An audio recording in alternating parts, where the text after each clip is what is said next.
Donc, monsieur, vous dites que la sincérité, le capital humain est important, mais comment est-ce que nous, on pourra mettre ça en pratique? Parce que jusqu'à présent, j'ai eu plusieurs entretiens et en étant sincère et honnête, jusqu'à présent, ça n'a pas beaucoup payé.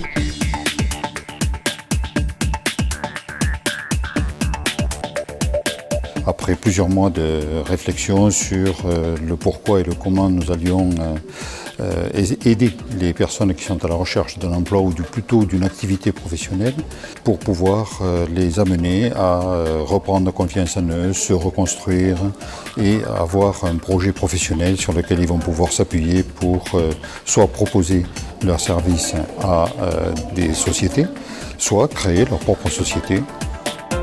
La communication que nous faisons au sein de l'association a pour but de les préparer d'abord aux entretiens et ensuite à pouvoir mettre en valeur et leurs compétences et leurs qualités. Quelles sont peut-être à l'heure actuelle les compétences les plus évaluées ou attendues? La valeur ajoutée que l'on porte, c'est suis-je capable d'apporter le service au poste qu'on va me donner? On a imaginé un accompagnement modulaire qui comprend des moments de travaux en groupe, comme vous avez pu voir aujourd'hui, et des moments d'entretien individuel. Donc cette alternance entre les moments en groupe et l'individuel permet de créer une certaine richesse dans les échanges et pour les moments individuels d'approfondir le projet des personnes qui nous sont confiées par les pouvoirs publics. La semaine dernière, quand on s'est vu, je t'avais demandé de travailler un peu sur l'analyse de tes expériences. Oui, j'ai avancé un petit peu. Voilà, donc c'est un petit peu brouillon parce que je voulais avoir justement ton retour. J'y vois un petit peu plus clair. Ça m'a permis aussi d'éclaircir mon projet professionnel, de faire un point sur mes compétences.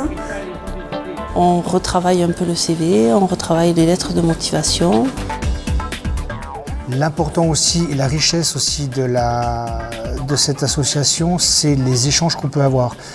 De personnes qui viennent de milieux différents, qui ont aussi de formations différentes. Donc cette richesse-là, en fait, nous permet d'échanger et de confronter des idées, et peut-être même des a priori que l'on peut avoir, et surtout de bénéficier d'expériences riches de la part d'autres personnes. Vous avez été aussi professeur. Oui. Le professeur de philosophie. Voilà. Alors voilà quelque chose qui m'impressionne. Alors expliquez-moi, qu'est-ce que c'est qu'un professeur de philosophie? Cet exercice-là, il est obligatoirement filmé et ensuite on projette le film réalisé et on débriefe tous ensemble sur les attitudes, le côté verbal, le non-verbal, l'éthique du langage, etc. C'est amener les bénéficiaires à se positionner par rapport à une offre d'emploi avec comment je repère mes compétences et comment je les exprime pour que je sois en mesure d'apporter une valeur ajoutée à l'offre d'emploi que l'on me propose.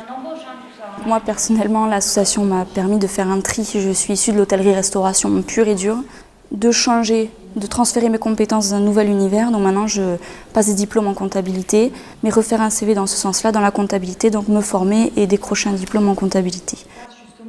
Je n'arrivais pas à retrouver un emploi tout simplement dans la branche que je voulais, qui était la brasserie, donc les métiers de la bière.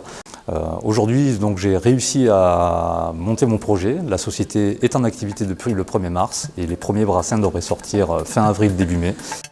Les jeunes sont mis en présence de leur projet et ils doivent, pour le construire, participer à des ateliers. On ne fait rien pour eux, ils sont obligés de tout faire, c'est-à-dire qu'on leur donne des pistes, on leur ouvre des possibilités, ils se prennent en charge complètement. Il y a simplement quelquefois un conseil de réorientation.